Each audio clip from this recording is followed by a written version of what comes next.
Do we actually see these windows through whose slats I looked out at the world as a child? Can the windows begin to look back as if we were on the outside?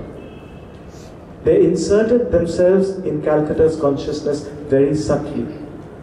Testament to this are some extraordinary but rather odd paintings.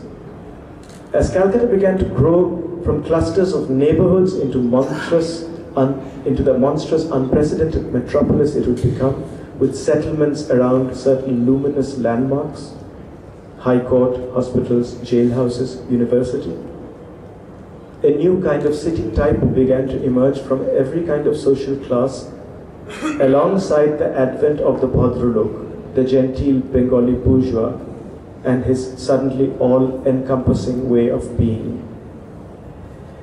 The Potuas belong to this 19th century churning. Anonymous painters, some of them Muslims, working on Hindu devotional themes outside the temple of Kali Ghat, selling their products to the common or garden urban devotee. Their work is associated with watercolor and with economical but emphatic outlines, as well as the styles of the metropolis. Shiva and Parvati and Ganesh looking like contemporaries of their worshippers, the embarrassingly handsome Lord Kartik appearing up-to-date and fashionable in buckled shoes and a Prince Albert haircut. This is not to mention the secular scenes depicting Calcutta, of lascivious babus, their mistresses, and their domineering wives.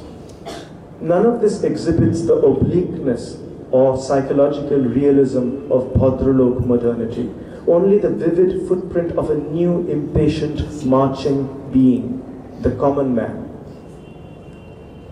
Although for much of the late 19th and early 20th centuries, the work of the anonymous Potuas was done in watercolor, there is an aberration, an experimental foray, maybe in the early 19th century, when their counterparts in Chinsura town outside Calcutta tried out a new medium, oil. These paintings are astonishing. They have the resplendence of oil painting, but none of the gloating that oil brought to a great deal of the European Renaissance, where it coincided with the new supremacy of perspective, with a manufactured realism, and the world henceforth condemned to becoming a spectacle in every gradation of color.